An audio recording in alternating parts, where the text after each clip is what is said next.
आज के मुख्य समाचार। कुल्लू मनाली में पर्यटकों की बहार, जाम ने बिगाड़ी रफ्तार। कुल्लू के ढालपुर में नगर परिषद का सफाई अभियान।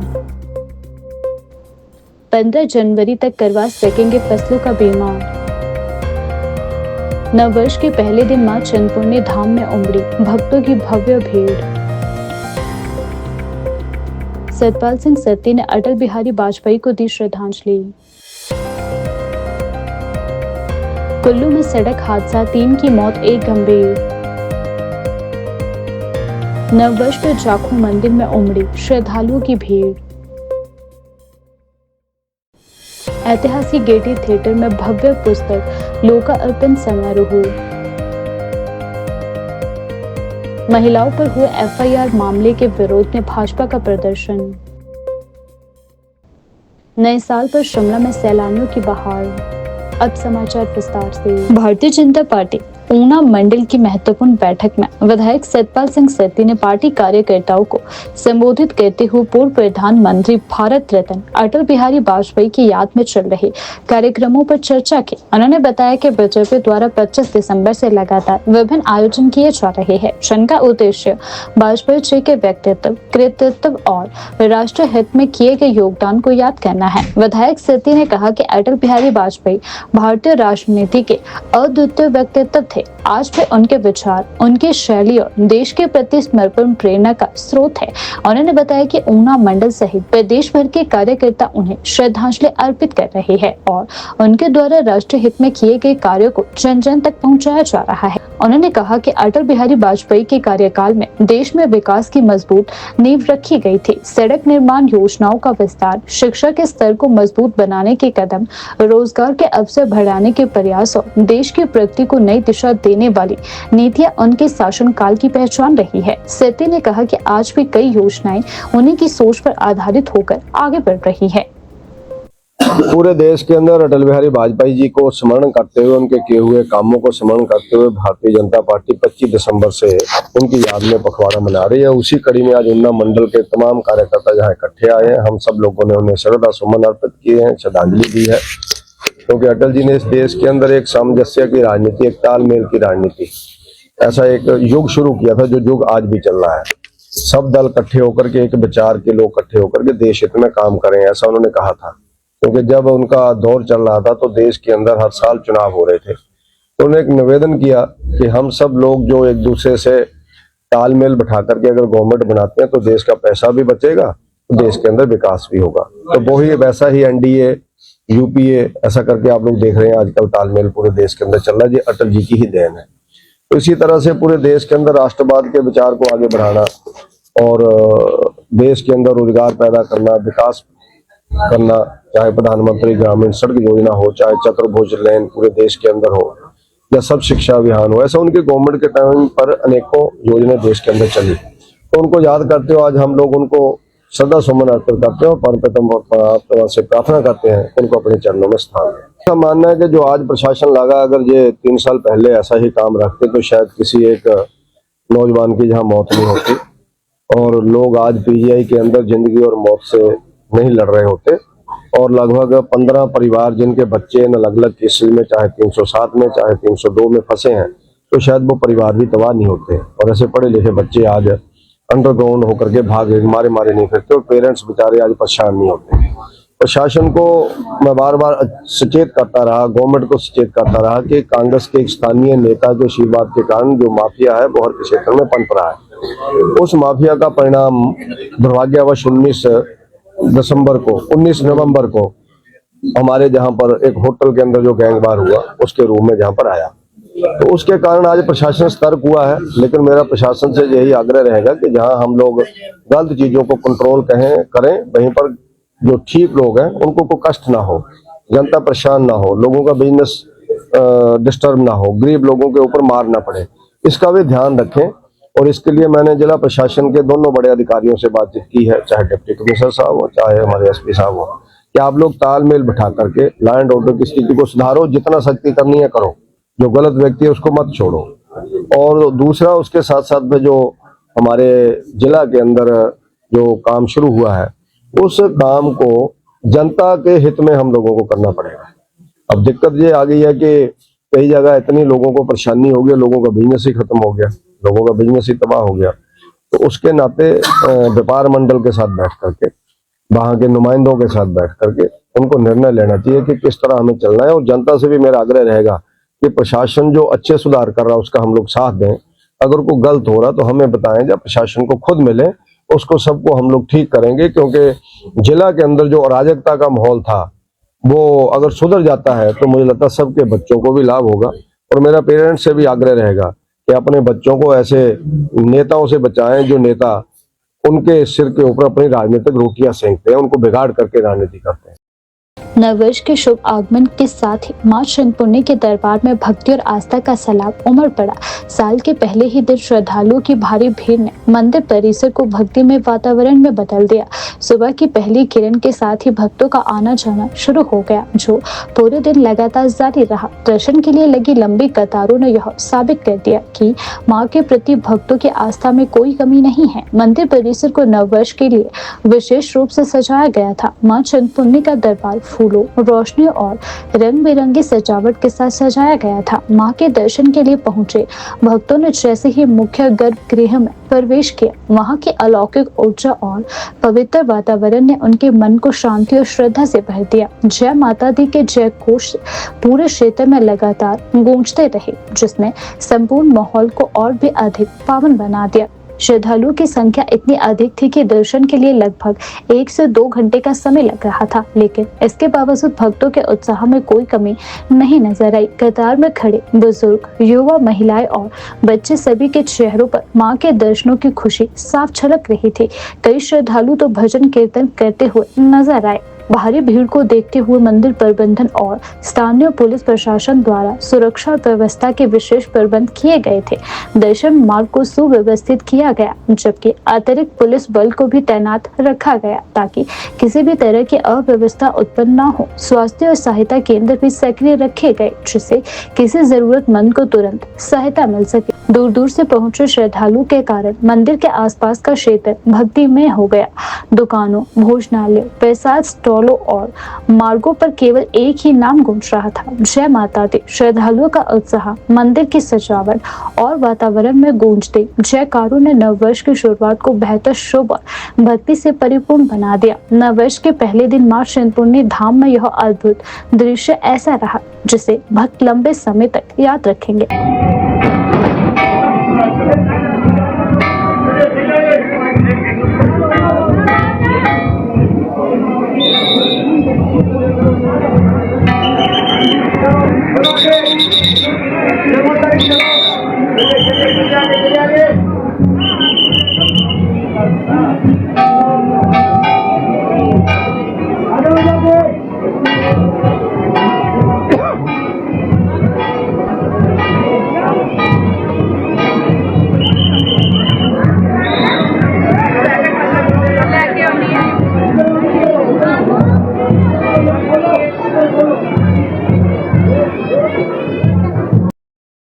नए साल की शुरुआत हिमाचल प्रदेश की राजधानी शिमला में भक्ति और आस्था के वातावरण के साथ हुई। हनुमान जी के आशीर्वाद की कामना करते हुए सुबह से ही बड़ी संख्या में श्रद्धालु विश्व प्रसिद्ध जाखू मंदिर पहुंचे, जहां विशेष पूजा अर्चना और दर्शन का क्रम लगातार जारी रहा। मान्यता है कि नववर्ष के प्रथम दिन हनुमान जी की पूजा करने से वर्ष भर सफलता, शक्ति और संरक्षण और भक्ति का आशीर्वाद प्राप्त होता है। जाखू मंदिर के पुजारी ने नववर्ष के अवसर पर सभी श्रद्धालुओं और प्रदेशवासियों को शुभकामनाएं देते हुए कहा कि हनुमान जी सब पर कृपा बनाए रखे। नया साल सभी के जीवन में सुख, शक्ति, समृद्धि और मंगल लेकर आए। नए साल की सुबह शिमला में जाखू मंदिर के दर्शन के साथ शुरू होने को शुभ माना जाता है। ऐसी परंपरा को निभाते हुए भक्तों ने प्रार्थना की कि आने वाला वर्ष शांति, प्रगति और आस्था का संदेश लेकर आए। जी, ये जो नववर्ष है ना जी, ये तो हमारे जो क्रिश्चियंस में लोग हैं ना जी, सब इसके नाम से है। वैसे जो हमारा हिंदुओं का होता है वो नवरात्र शुरू होता है और चैत्र शुक्ल प्रतिपदा जो होता है उससे हमारा नववर्ष शुरू होता है। लेकिन इस सर्विस में आए तो इस सब लोगों को बहुत बहुत बधाइयाँ, शुभकामनाएं देंगे इस नववर्ष की आपको भी और सभी लोगों को भी। क्योंकि हम जैसे मैंने आपसे कहा ना कि हम तो नववर्ष का जो हमारा हिंदुओं का होता है तो उस टाइम हम मनाते हैं। इस पर आज तो वैसे कुछ नहीं है, लेकिन लोग जो आए हैं आज लोगों की भीड़ है कई दिनों से 25 दिसंबर से लेकर के लगातार बहुत सारी भीड़ दिल्ली मंदिर में होती है। जैसे आप देख रहे हैं लाइन लगी हुई है अभी भी, और लोग श्रद्धा से हनुमान जी की आपने भविष्य को उस्वारने के लिए हनुमान जी कामना कर गए या प्रार्थना कर रहे हैं। और एक साल ने हनुमान जी के कुछ कामना की पूर्ण हुई कामना, तो उन्होंने अपने यहाँ थोड़ा सा ये कार्य कर दिया, लेकिन उन्होंने ये कहा भी गुप्त दान कर रहा हूँ मुझे वो नहीं करना, इसलिए तो वो यहीं शिमला से ही हैं। और लेकिन उन्होंने तो भगवान राम जी का नाम लिख रखा है, और बाकी इन्होंने कोई विशेष ऐसे मतलब होता नहीं जो पुष्प वगैरह की आकृतियाँ बना रखी हैं, और बस हनुमान जी प्रसन्नता की जो उन्होंने कामना पूरी की हनुमान जी, उसकी उपलक्ष्य ने ये किया है। जैसे मैंने कहा ना कि इसको हर भंडारा होता है यहाँ पे, लेकिन होता है मंगलवार को रविवार को ना, बीच में वैसे पिछले कभी भंडारा था यहाँ पे ना, लेकिन आज तो नहीं है। वैसे खीर का भोग लगाया है सुबह, आज यहाँ पे वो बनती है नीचे खीर सबको श्रावणों को आज नववर्ष के पक्ष में, बाकी इस विशेष कुछ नहीं। बाकी तो सात जो द्वार होती है रूटीन की उसको चारों से मंदिर खुला है, तब से बहुत सारे सब चारों से यहाँ श्रावणों का तांता लगा हुआ है, और पूजा अर्चना हुई आरती, उसके बाद 7 बांट रहे हैं। वैसे तो जो मतलब हमारा क्योंकि शाम को 9 बजे तक भीड़ रहती है, तो हम शाम को 8-9 बजे तक रहेंगे खुले, बाकी उसके बाद तो बंद हो जाएगी। उसके बाद तो लोग आते हैं ठंडे होते हैं बहुत ज़्यादा ना जी, बाकी सुबह 4 बजे से खुले और शाम तक रहेंगे 8 बजे से 9 बजे तक, जब तक चालू होते रहेंगे।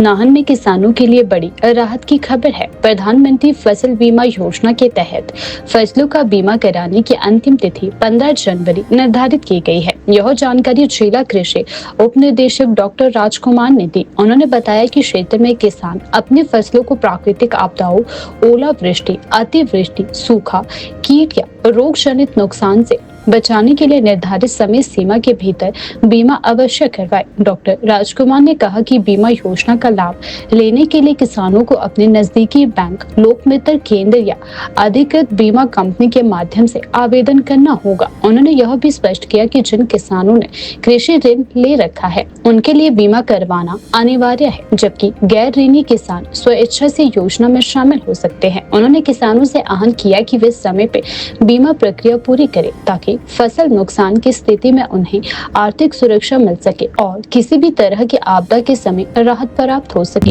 अभी दिसंबर 15 तक जो डेट थी वो अभी एक्सटेंड कर दी गई है, वो अभी जनवरी 15 तक कर दी गई है, 1 महीना और बढ़ा दी गई है। तो सभी किसान भाइयों से मेरा अनुरोध है कि वे अपने नजदीकी लोकमित्र केंद्र में जाकर अपना बीमा करवाएं। जो किसान जो ऑलरेडी जिनको केसीसी जिनका बना हुआ है तो उनका तो स्वतः ही हो जाएगा। सिर्फ एक ऑप्ट आउट का फॉर्म है, जो अगर वो नहीं करना चाहते तो एक ऑप्ट आउट का फॉर्म भर दें, और नहीं तो वो ऋणी किसान जितने भी है उनका बीमा स्वतः ही हो जाएगा। परंतु जिन लोगों ने ऋण नहीं लिया है उन लोगों से भी मेरा अनुरोध है, क्योंकि जैसे प्राकृतिक आपदाएं हैं या सूखा है, जो प्राकृतिक आपदाएं आ रही है उससे बचने के लिए बीमा अवश्य कराएं। बीमा के लिए कम से कम गेहूं के लिए 900 रुपये प्रति हेक्टेयर और 72 रुपये प्रति बीघा के हिसाब से, और जौ के लिए 750 रुपये प्रति हेक्टेयर और 60 रुपये प्रति बीघा के हिसाब से अपना बीमा जो है लोकमित्र के अंदर में करो। जहाँ तक डिजिटल सर्वे की बात है, कृषि विभाग जो है वो डिजिटल सर्वे पूरे हिमाचल प्रदेश में करवा रहा है। जहाँ तक जिले की बात है, इस जिले में भी डिजिटल सर्वे करवाया जा रहा है। डिजिटल सर्वे करवाने के लिए सबसे पहले फार्म की रजिस्ट्री होना बहुत जरूरी है, फार्म रजिस्ट्रेशन, जो कि लोकमित्र केंद्र में होती है। ये प्रक्रिया यहाँ पायलट बेस पे सबसे पहले यहाँ नाहन ब्लॉक में गतपीला एक हमारा जो विलेज है उस पर की गई थी। इसमें किसान को एक अपना दस्तावेज ले जाना होता है और एक आधार कार्ड जो आपके बैंक से जुड़ा होता है, तो उस पे OTP आएगा, और वो अगर 75% तक कागज सही हैं तो ऑटोमेटिकली अप्रूव हो जाएगा, और अगर इससे नीचे हैं तो पटवारी और कानूनों की सहायता से वो एक अप्रूवल मिल जाती है। फिर इसके जिसने डिजिटल सर्वे करवा दिया, जिसने जो है फार्म रजिस्ट्री करवा लिया है, उसके ऊपर डिजिटल सर्वेक्षण होना है। डिजिटल सर्वेक्षण में हमारे एक योगीवन जो नाहन में विलेज है उसको लिया गया है, जिसमें 85 फार्मर हमारे जो है वो डिजिटल में अप्रूव कर दिए गए हैं। इसमें लोगों के चाहे वो प्रधानमंत्री जन धन योजना के तहत या प्रधानमंत्री जो भी हमारी 2000 रुपये की किस्त मिलती है, उन लोगों का डिजिटल सर्वे रजिस्ट्रेशन होना बहुत जरूरी है, ताकि वो सारी स्कीमें जो है का फायदा उठा सके। जहाँ तक इसे कंटिन्यू चला हुआ है, इसमें सबसे पहले हमारी जो गेहूं की फसल जो प्रभावित हुई है, और गेहूं की फसल के लिए जिन जिन लोगों के पास तो इरिगेशन था उन्होंने तो सोइंग कर दी है, परंतु जिन लोगों के पास इरिगेशन नहीं था उन्होंने कुछ जो नमी हमारी इसकी नमी होती है, क्या नाम, जो नमी है उनके लिए कंटीजेंस प्लान होता है। फिर उसके बाद हमने वहाँ पोटैटो दिया है, जो पोटैटो हमारा जो है अभी दिसंबर तक जो है, अभी इसकी बुआई का टाइम था, परंतु अभी फरवरी तक भी, जनवरी और फरवरी तक भी इस पोटैटो को लगा सकते हैं ताकि कंटीजेंस प्लान से उसकी भरपाई का नुकसान हो सके। राजधानी शिमला स्थित गेटी थिएटर के सम्मेलन कक्ष में पहाड़ी लोकगीत बांका मूल का हिमाचल के साथ पुस्तक लोक अर्पण समारोह की शुरुआत हुई। कार्यक्रम में लोक निर्माण मंत्री विक्रमादित्य सिंह मुख्य अतिथि के रूप में शामिल हुए, जबकि सचिव मुख्यमंत्री शिक्षा भाषा एवं संस्कृत विभाग हिमाचल प्रदेश ने कार्यक्रम की अध्यक्षता की। समारोह के दौरान हिमाचल की संस्कृति, लोक इतिहास और परंपराओं पर आधारित 7 पुस्तकों का विधिवत लोकार्पण किया गया। कार्यक्रम में विभिन्न साहित्यकार, कवि, लेखक और कला प्रेमी बड़ी संख्या में उपस्थित थे। आयोजन का उद्देश्य हिमाचल की लोक विरासत और साहित्यिक संवेदनाओं को नई पीढ़ी तक पहुंचाना बताया। मुख्य अतिथि विक्रमादित्य सिंह ने अपने संबोधन में कहा कि हिमाचल की पहचान केवल पर्वतों और प्राकृतिक सुंदरता तक सीमित नहीं है, बल्कि इसकी संस्कृति, लोक विरासत और साहित्यिक धरोहरों में बसती है। साहित्यकारों ने हमेशा समाज को दिशा दी है। ऐसे आयोजन नई पीढ़ी को अपनी जड़ों से जोड़ने का कार्य करते हैं। मंच से जुड़े वक्ताओं ने कहा कि ऐसे कार्यक्रम प्रदेश की सांस्कृतिक चेतना को मजबूत करते हैं।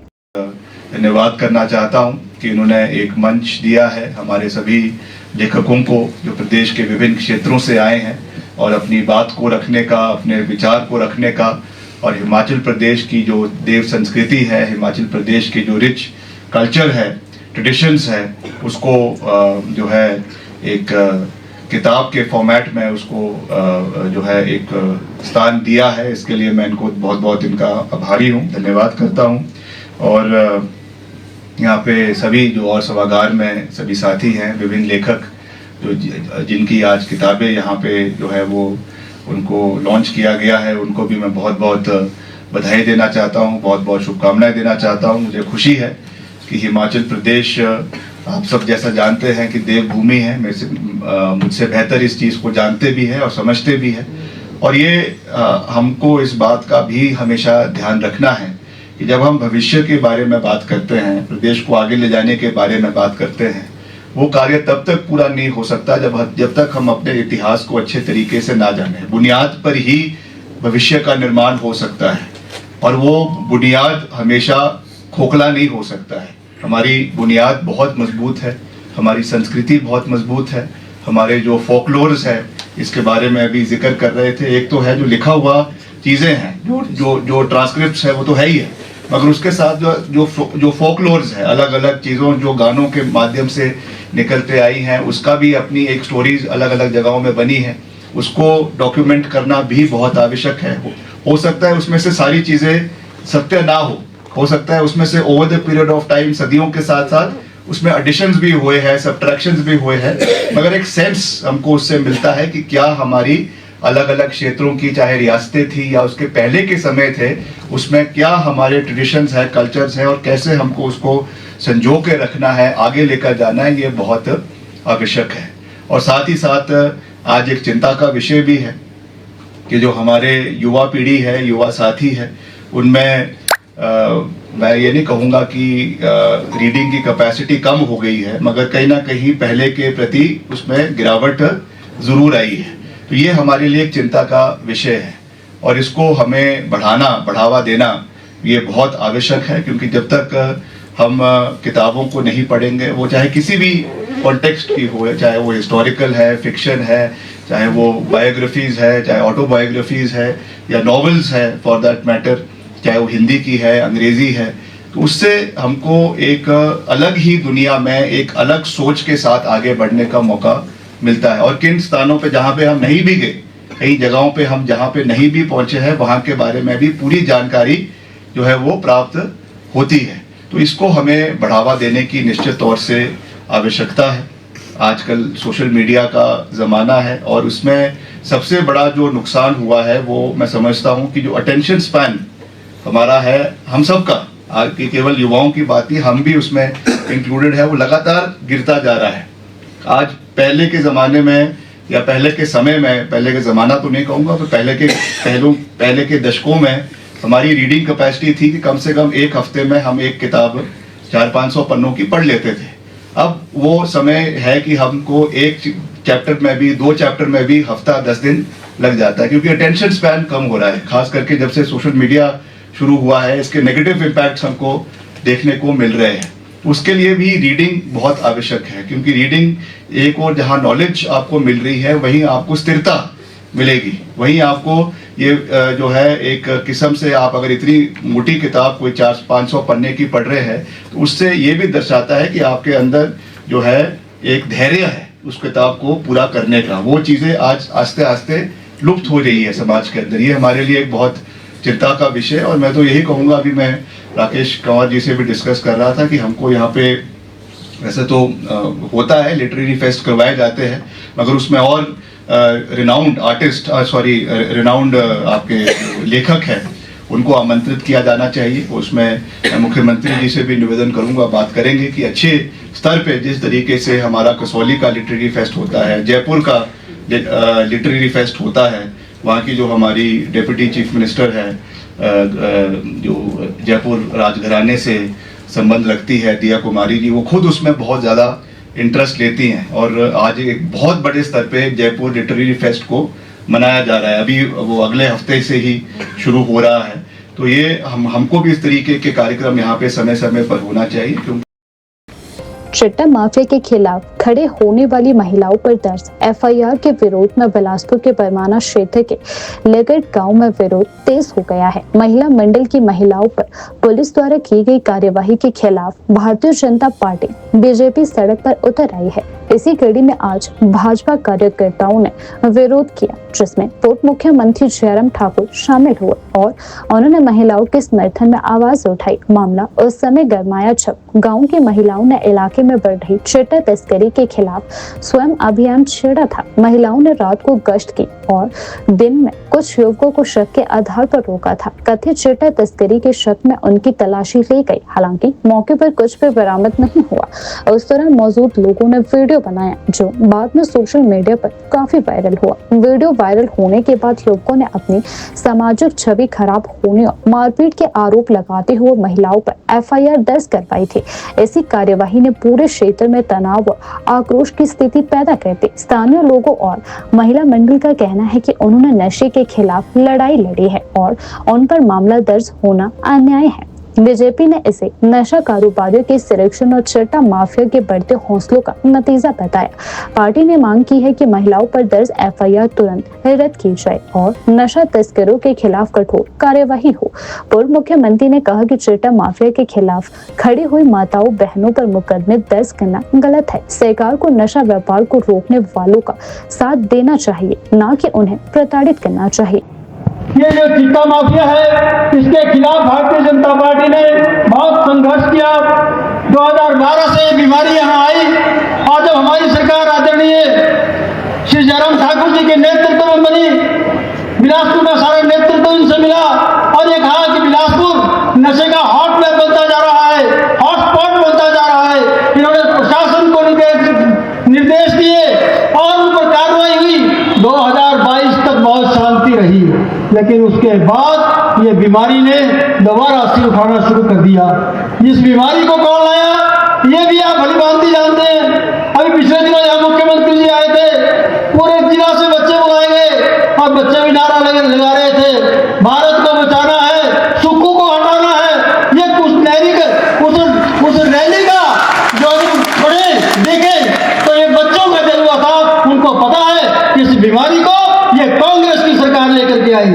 जहां इतना बड़ा यहाँ प्रदर्शन हो रहा था, हम लोग भी चाह रहे थे कि चिट्टा के विरुद्ध सरकार ही लड़ाई लड़ ले। हमारे यहाँ 3 विधायक थे, इनको नहीं बुलाया गया। हमने तब भी सब्र किया, लेकिन सब्र का बांध तब टूटा जब हमारी बहनें जो बिना सरकार से सम्मान पाए, वेतन पाए, अपने बच्चों को बचाने के लिए रात को ठिकरी पहरे पर बैठ गई और वहां इन्होंने चिट्टा माफिया को पकड़ा, उनसे सिरेंजें पकड़ी, उनसे पैसे पकड़े और फिर क्या हुआ, हमारी बहादुर महिलाओं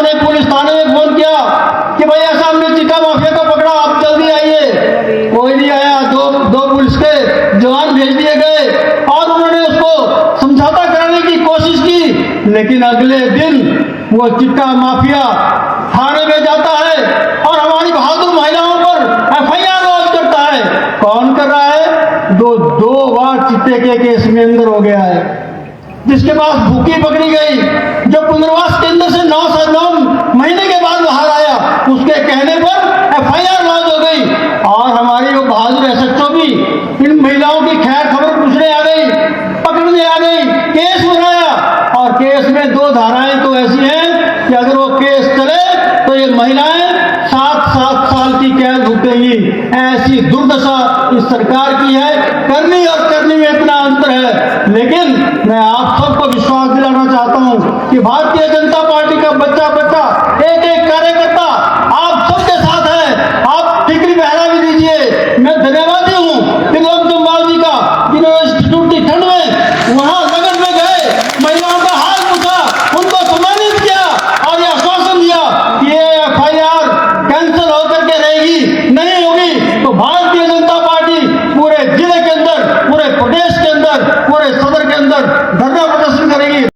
नए साल की शुरुआत कुल्लू में एक दिल दहलाने वाली खबर के साथ सामने आई है। बीती रात भूतनाथ पुल के पास हुए भीषण सड़क हादसे में 3 लोगों की मौके पर ही मौत हो गई, जबकि एक युवती गंभीर रूप से घायल हुई है। हादसा रात करीब 1 बजे का बताया जा रहा है, जब चारों युवक युवतियां कसौल से लौट रहे थे। पुलिस के अनुसार मृतकों में एक युवक की पहचान सतपाल के रूप में हुई है, जो कुल्लू के अखाड़ा बाजार का रहने वाला था और पेशे से टैटू आर्टिस्ट था। बताया जा रहा है कि 31 दिसंबर को उसका जन्मदिन था और वह अपनी 3 दोस्तों के साथ न्यू ईयर और जन्मदिन मनाने कसौल गया हुआ था। लौटते समय अचानक कार अनियंत्रित हो गई। पहले पुल के पैराफिट से टकराई और फिर सड़क किनारे खड़े ट्रक के नीचे जा घुसी। टक्कर इतनी भीषण थी कि तीनों लोगों ने मौके पर ही दम तोड़ दिया। घायल युवती को तुरंत कुल्लू अस्पताल में भर्ती कराया गया है, जहां उसका इलाज जारी है। मृतक अन्य 2 लड़कियों की पहचान की प्रक्रिया पुलिस द्वारा की जा रही है। हादसे की खबर मिलते ही क्षेत्र में शोक की लहर दौड़ गई है और परिवार वह परिचित सदमे में है। पुलिस ने मामला दर्ज कर लिया है और हादसे के सही कारणों की जांच की जा रही है। तीनों शवों का आज पोस्टमार्टम किया जाएगा। नए साल के जश्न के बीच यह दर्दनाक हादसा पूरे परिवार को झकझोर देने वाला रहा है।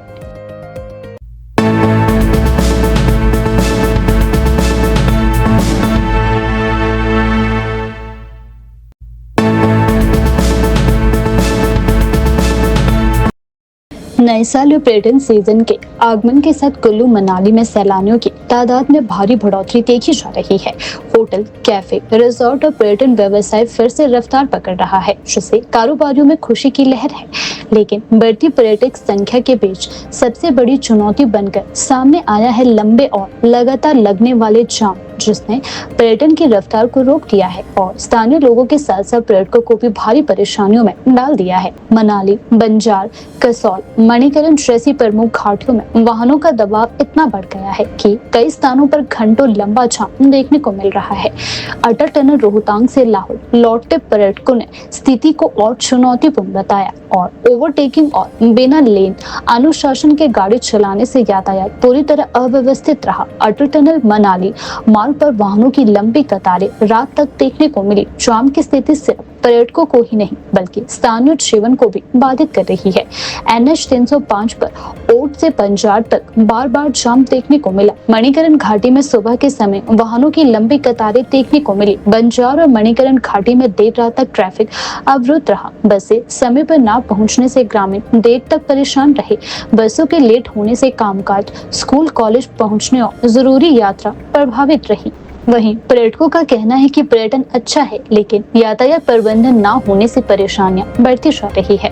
पुलिस को और पुख्ता इंतजाम करने चाहिए ताकि लोगों को दिक्कत ना हो। पुलिस अधीक्षक मदन लाल कौशल ने बताया कि जाम की समस्या से निपटने के लिए कई महत्वपूर्ण कदम उठाए गए हैं। अतिरिक्त पुलिस बल की तैनाती की गई है। संवेदनशील स्थानों पर यातायात नियंत्रण में रखा जा रहा है। ओवरटेकिंग और गलत पार्किंग पर सख्ती से कार्यवाही भी की जा रही है। पर्यटकों, स्थानीय लोगों को नियमों का पालन करने की अपील भी की जा रही है। SP कौशल ने कहा कि यातायात सुचारू रखने के लिए पुलिस लगातार प्रयास कर रही है। लोगों और पर्यटकों से अनुरोध है कि वे सहयोग करें और अनावश्यक ओवरटेकिंग व गलत ढंग से वाहन खड़ा न करें।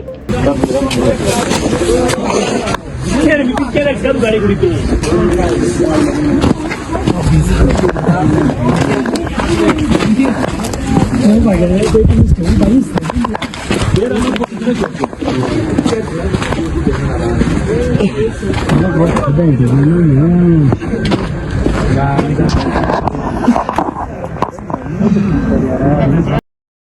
नए साल के पहले दिन राजधानी शिमला में सैलानियों की भारी आमद देखने को मिली। दिल्ली और हरियाणा सहित आसपास के राज्यों से बड़ी संख्या में पर्यटक ठंड का मजा लेने शिमला पहुंचे। शहर के स्वच्छ व सुहावने माहौल में पर्यटक नए साल की शुरुआत करते दिखाई थे। मॉल रोड सहित शहर के अन्य प्रमुख पर्यटन स्थलों पर दिन भर रौनक बनी रही। पर्यटकों ने कहा कि शिमला का ठंडा मौसम, खूबसूरत नजारे और यहाँ के लोगों का मिलनसार स्वभाव उन्हें बार बार यहाँ खींच लाता है। स्थानीय व्यंजनों और साफ सफाई की भी खूब सराहना की गई। सैलानियों का कहना है कि शिमला केवल प्राकृतिक सुंदरता के लिए ही नहीं बल्कि अपनी शांति और सांस्कृतिक विशेषताओं के लिए खास पहचान रखता है। पर्यटकों की बढ़ती आवाजाही से पर्यटन व्यवसाय से जुड़े लोगों में उत्साह लौट आया है। होटलों, रेस्टोरेंट्स और स्थानीय कारोबारियों को नए साल के पहले दिन अच्छी ग्राहक संख्या मिली, जिससे कारोबार में तेजी आई है। इधर हिमाचल प्रदेश के कई ऊंचाई वाले क्षेत्रों में बर्फबारी के साथ नए साल का आगाज हुआ है। लाहौल के कोकसर, अटल टनल, मणिमहेश व ऊंचे चोटियों पर बर्फबारी से सर्दी और बढ़ गई है। वहीं झीला, ऊना सहित कुछ क्षेत्रों में हल्की बूंदाबांदी भी दर्ज की गई। रोहतांग में बर्फबारी के चलते वाहनों की आवाजाही रोक दी गई है। नए साल पर शिमला और प्रदेश के पहाड़ी इलाकों की यह रौनक संकेत देती है कि पर्यटन सीजन में और तेजी देखने को मिल सकती है। मेरा नाम संतोष सिंह है और मैं दिल्ली से आया हूँ। मेरे साथ मेरी फैमिली है, मेरी वाइफ, मेरे बच्चे, और हम लोग यहाँ पे न्यू ईयर सेलिब्रेट करने आए थे। हम लोग 30 तारीख को यहाँ आए थे और बहुत ही अच्छा रहा। 2 दिन हम लोग मशोबरा में रहे और आज सुबह ही हम लोग शिमला आए हैं एंड अभी इस वक्त कार्निवल में है एंड एंजॉय कर रहे हैं कार्निवल को। आपने बहुत अच्छी बात पूछी। हम लोग एक्चुअली उम्मीद करके आए थे कि यहाँ आएंगे तो हमें बर्फबारी देखने को मिलेगी, बट 2 दिन हम लोग काफी डिसअपॉइंटेड रहे क्योंकि हमें वो नहीं सब मिला। बट आज जैसे जैसे मौसम ने करवट ली और अभी जो माहौल बन रहा है, we are very much hopeful कि हो सकता है कि हमें आज रात को बर्फबारी भी देखने को मिले। मैम देखिए, सबसे जो मेजर हमारा यहाँ शिमला आने का कारण था क्योंकि दिल्ली में जो माहौल है, जो वहाँ का पोल्यूशन है, उस नेचुरली हम लोग रहते हैं, हमारा काम धंधा सब कुछ वही है, बट वो एक माहौल नहीं मिलता है। हम लोग यहाँ आए थे नए साल का आगाज एक अच्छे वातावरण में करने के लिए और वो हमें मिला। जो एक पोल्यूशन रहित एक एटमॉस्फेयर होता है ना, वो एक्चुअली यहाँ आके हमें मिला। एंड इम्पॉर्टेंट चीज मैं बता रहा हूँ, ठंड दिल्ली में भी है, बट जो दिल्ली की सर्दी है वो और जो शिमला की सर्दी है ना, दोनों में बहुत फर्क है। यहाँ की जो विंटर है, यहाँ की जो सर्दी है, रियली एंजॉयबल है, बट वहाँ की सर्दी एंजॉयबल नहीं होती है। जी, शिमला में मुझे जो सबसे बेहतरीन चीज लगी वो यहाँ के लोग लगे। बहुत अच्छे और ईमानदार लोग हैं। हमारे जो हमने कैब करी थी, जो हमारा कैब ड्राइवर भी था, he is such a fantastic person. हम लोग 3 दिन से एंजॉय कर रहे हैं। माहौल यहाँ का, यहाँ के लोग हमें बहुत पसंद आए और यहाँ की व्यवस्था हमें बहुत अच्छी लगी। कोई हौस पौस नहीं है, इतना क्राउड होने के बावजूद भी सब चीजें सब बहुत बेहतरीन है। एंड बेस्ट पार्ट जो मुझे यहाँ का पसंद आया, यहाँ का खाना। I love it. मैंने यहाँ की 2 चीजें बहुत ही पसंद करी। एक वो ब्लैक वाली दाल थी और एक वो पालक की सब्जी के मुझे नाम उसका भूल गया, बट दोनों चीजें आई रियली लव इट। मुझे बहुत पसंद आया। एक्चुअली खाने का मुझे भी बहुत अच्छी शौक है, बट एक इंपॉर्टेंट चीज तो मुझे बहुत यहाँ के खाने में नोटिस करी ना, जितने भी हम रेस्टोरेंट में खाना खाते हैं, यहाँ का खाना बाहर के खाने की तरह ज्यादा ऑयली और स्पाइसेस नहीं होता, जो कहीं ना कहीं हमारी हेल्थ के लिए बहुत जरूरी है। हम लोग फेस्टिवल में है, कार्निवल में है, नए साल का आगाज भी करने वाले हैं, हो चुका है ऑलरेडी नए साल का आगाज, बट अगर इसके साथ में अगर हम थोड़ा सा अपनी हेल्थ पे भी फोकस करें तो मुझे लगता है कि बहुत बेहतरीन रहेगा। Thank you very much ma'am. मेरा नाम रिदम है, मैं हरियाणा से हूँ और यहाँ का नेचर बहुत अच्छा है और यहाँ की प्यारों की मैगी वगैरह होगी बहुत अच्छी है। प्योर सी वाइब आ रही है इधर, एकदम कूल सा लग रहा है, एकदम बिना स्ट्रेस के हम यहाँ पे घूम फिर रहे हैं। यहाँ के लोग इतने अच्छे हैं, इतने मजेदार लोग हैं यहाँ पे। हम सब ऐसे घुल मिल रहे हैं, ऐसा नहीं लग रहा है कि हम यहाँ पे घूमने आए हैं या हम किसी को नहीं जानते। यहाँ पे सब फ्रेंडली नेचर के हैं, तो एकदम प्यारी सी वाइब आ रही है इधर आके। नगर परिषद कुल्लू ने ढालपुर क्षेत्र में सफाई अभियान चलाते हुए बाजार क्षेत्र, टैक्सी स्टैंड और ढाबों के आसपास सफाई व्यवस्था को सुधारने के लिए विशेष कदम उठाए। अभियान में पार्षद की ओर से यह भी निवेदन किया गया कि जब कर्मचारी कूड़ा लेने आए तो उन्हें समय पर कूड़ा सौंपा जाए। वहीं टैक्सी चालकों से भी आग्रह किया गया कि वे पार्किंग स्थल पर कूड़ा ना फेंके और टैक्सी का कूड़ा निर्धारित स्थान पर ही डाला जाए। ढाबा संचालकों से साफ तौर पर कहा गया कि खाद्य सामग्री का कचरा और प्लास्टिक सीधे कूड़ेदान में ही डाला जाए। इस सफाई अभियान में स्थानीय पार्षद शालिनी का विशेष सहयोग देखने को मिला। उन्होंने क्षेत्र का निरीक्षण करते हुए बाजार के दुकानदारों और स्थानीय नागरिकों को सफाई को लेकर जागरूक किया। उन्होंने कहा कि स्वच्छता केवल नगर परिषद की नहीं बल्कि सभी की सामूहिक जिम्मेदारी रहती है और हर व्यक्ति के सहयोग से ही ढालपुर क्षेत्र को सुंदर और स्वच्छ बनाया जा सकता है। नगर परिषद ने आश्वासन दिया है कि आगे भी ऐसे अभियान जारी रहेंगे और स्थानीय स्तर पर स्वच्छता को प्राथमिकता दी जाएगी। मेरा लोगों से निवेदन है कि जो हमारी लोकल सब्जी वाले लगते हैं वो सब्जी बेचे जरूर, लेकिन जो शाम को बचती है उनके पास एक्स्ट्रा सब्जी वो पीछे फेंक देते हैं। तो मेरे उनसे निवेदन है कि वो ये सब्जी जो है कहीं गौशाला में दे जो बचती है, या कहीं उनको साइड रखा जाए, क्योंकि अगर इस तरह फेंकेगा तो कचरा तो फैलेगा। और खासकर मेरे जो टैक्सी चालक है, टैक्सी ऑपरेटर है, उन सभी भाइयों से मेरा निवेदन है कि जो अगर रहेगा सभी भाइयों से कि ये गंदगी फैलाना छोड़ दें। क्योंकि देखो जी, आप जब डोर टू डोर लोग कूड़ा लेने आते हैं, हमारे कर्मचारी आते हैं, तो हम उनको डोर टू डोर देते हैं। तो ये टैक्सी स्टैंड का मुद्दा है। जितने मेरे टैक्सी चालक है, टैक्सी ऑपरेटर भाई है, मेरा उनसे यही निवेदन है कि वो कूड़ा डस्टबिन में डालें ताकि सुबह कर्मचारी सही ढंग से उसको उठाए। उनसे भी हमने अपील की जाके कि अपना जो कचरा है डोर टू डोर वाले के पास दे दें, क्योंकि यहाँ ना फेंके। ढाबे वाले हैं, मोमो थुपका वाले हैं, सबको हमने आग्रह किया कि आप जो है कूड़ा डोर टू डोर दें, ताकि हमारे पार्षद है 12 नंबर 8 के शालिनी भारद्वाज जी, उनका भी सहयोग रहा और उनका सबसे अपील की उन्होंने भी जाके कि यहाँ पे जो कूड़ा फेंक रहे इधर उधर उसको डोर टू डोर दें। हाँ, देखिए जिस प्रकार के आज हमने एक स्वच्छता अभियान यहाँ पे ढालपुर के जो हमारा जो टैक्सी स्टैंड है उसमें चलाया हुआ है। तकरीबन हमारे 7-8 कर्मचारी इस टैक्सी स्टैंड जो एरिया को ढालपुर का बहुत एक महत्वपूर्ण एरिया है। हमारे स्थानीय पार्षद भी 12 नंबर 8 से शालिनी भारद्वाज भी हमारे साथ, यहाँ के स्थानीय पार्षद भी हमारे साथ मौजूद है, वो भी विशेष रूप से आज इस अभियान में जुड़ी हुई है। तो हम निश्चित तौर पर चाहेंगे कि हमारा जो ढालपुर का एरिया बिल्कुल वो साफ सुथरा रहे, एवं लोगों से भी हम यहाँ अपील की जा रही है कि जो गीला कूड़ा सूखा कूड़ा अलग अलग रखे। जिस प्रकार से जो टूरिस्ट वगैरह बाहर से इस टैक्सी स्टैंड में आते हैं, तो हमने टैक्सी स्टैंड के बाकायदा यहाँ पर ऑनर यहाँ पर बैठे हुए हैं, तो हमने इनसे भी अपील की जितने जो टूरिस्ट भी जो बाहर से आते हैं उनको भी एक हिदायत दी जाए ताकि जो कूड़ा करकट है वो यहाँ ना फेंके। एवं हमने टैक्सी स्टैंड के पद अधिकारियों से भी बात की है कि अपने अपने सभी जो आपके जो टैक्सी ड्राइवर है, टैक्सी जो मालिक है, जिनकी गाड़ियां स्टैंड पर लगती है, वो भी कूड़ा करकट बाहर ना फेंके। अगर आगे से अगर किसी गाड़ी के नीचे किसी का भी कूड़ा करकट इस प्रकार की गतिविधि पाई गई तो उसका चालान किया जाएगा। पुनः नगर परिषद को लोक तरफ से फिर अपील, अपने शहर को साफ सुथरा बनाने में नगर परिषद अपना सहयोग दे। धन्यवाद। बिल्कुल, क्योंकि बीते दिनों ही जो है हमारी बैठक भी हुई थी, उसमें सफाई व्यवस्था को लेकर विशेष जो है चर्चा की गई थी।